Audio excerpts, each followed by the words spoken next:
How to track your period when you don't have a period. Hello, lovely women. It's such a pleasure to having you back on my channel. So just to let you know, if you have not subscribed, please make sure that you do so right now. So every single week, you're going to get some juicy information on how to improve your fertility, how to restore your hormones, how to get the hormones back on track, and really how to let go of some of the behaviors around food and training that you may be holding on to for many years in the past.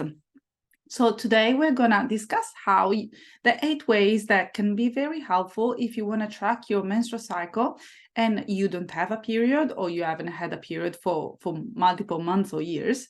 But this video can also be very informative for women that have just gotten the period back and they really don't know how to track and they really wanna optimize their chances of getting pregnant or to get the second and third periods within a short time frame. So without further ado, I'm just gonna dive straight into this topic. And if at any point in time you feel that you would like to get more support and extra guidance in terms of how you can get your period back and how you can boost your fertility and how you can let go of disorder behaviors around food and training, just make sure that you reach out to me and you can jump on my website, nourishedbyclaudia.com, or my Instagram page, ha.fertility.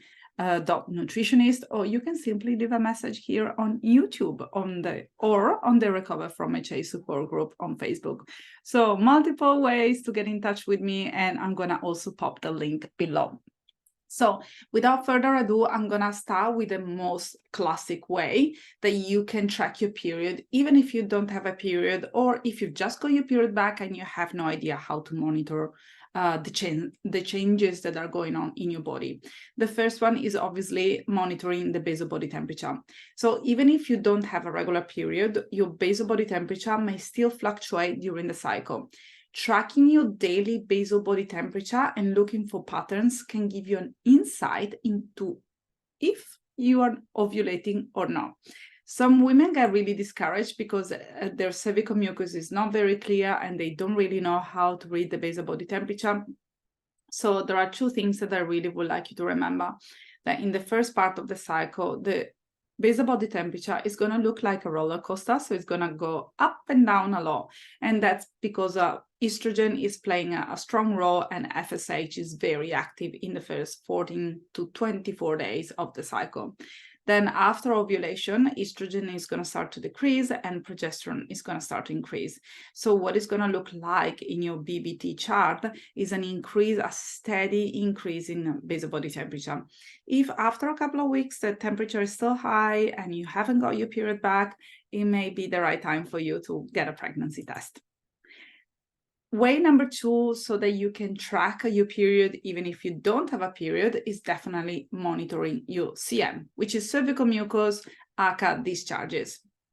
So changes in cervical mucus can signal different phases of your menstrual cycle. So pay attention to its consistency, the color, and if it's stretchy, if you can actually play with it within your fingers.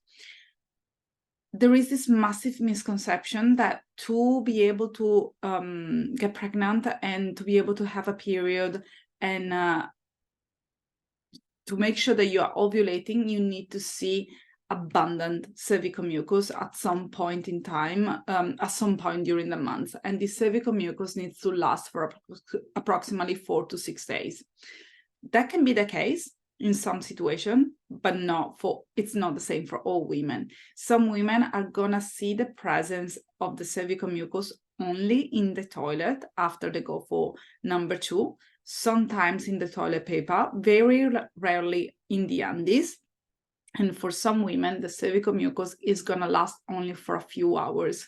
So really make sure that you become your own private investigators so you can track your basal body temperature, or you can simply track your cervical mucus and the changes of the cervical mucus for the next 30 days. Just to give you a rough idea, the CM is going to look like body lotion for the first part of the month.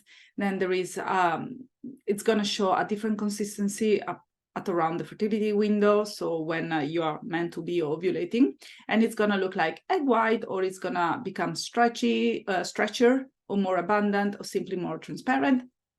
and then it's going to start to decrease, and in some cases completely disappear before the arrival of the menstrual cycle. Third things that you can do to track your period is using the OPKs. So OPKs can help detect the surge in luteinizing hormones, which is why they're also called the LH strips. The surge in luteinizing hormones occurs before ovulation. If you track positive results on OPKs, it may indicate that you are ovulating. If you are currently dealing with hypothalamic amenorrhea and possibly PCOS at the same time, OPKs may not be your best friend because you're gonna pick up on the higher LH for the duration of the month. So that can look quite confusing and frustrating. So you can always choose which method works best for you. But I simply would like to make you aware of all the things of all the tools that you can incorporate in your toolbox. Another one that it's very interesting, and it's something that you need to familiarize yourself with, is the cervical positioning. So the cervix changes position and texture during your menstrual cycle. So learning to check your cervical position and recording these changes can provide some clues. So you may notice that the cervix is a little bit higher when it's away from the ovulatory window. And then when it's around the ovulation, it's gonna come down slightly and it's gonna become less hard. But that's something that you may have to try a few times before really getting the gist of it. Personally speaking, it's my least preferable way, especially when working with a client, because it's really hard for me, especially when the client sits online, to actually let them know where the cervix is sitting at. So that's something that maybe you can ask your physiotherapist, if it's a pelvic floor specialist, to teach you with, or you can simply speak with your medical doctor, or you can also watch a couple of YouTube videos that teaches you how to track the cervix position. But otherwise, you can go back to less invasive methods, such as check your discharges, check your basal body temperature, buy some OPKs, and see what your body is doing. Another thing that it's really important to mention is pelvic pain, which is also called Mittelschmerz. Some women experience pain or discomfort around the time of ovulation, and that is known as Mittelschmerz. This can be a sign that you are ovulating.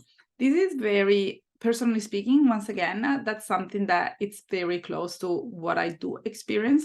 Normally I have absolutely painless periods. It's really hard for me to know when I'm about to have my period, but I definitely know when I'm ovulating because I feel very strong cramps, very strong pelvic pain for about 1 day before ovulation or just on the day of ovulation. So really tuning in with these little signals that your body is sending you, it's super important to optimize your chances of knowing what your body is doing, and also to get pregnant. Is that your end goal? Something else that I really encourage women to do is to track the secondary signs. So monitoring secondary signs of fertility, such as breast tenderness, sex drive changes, mood swings, can really provide additional information about your cycle. Let's say that, for example, you haven't experienced breast tenderness for a few months and you have been working to recover yourself for a few weeks, and all of a sudden your nipple starts to get really tender and really pointy, or your breast in general starts to feel very heavy.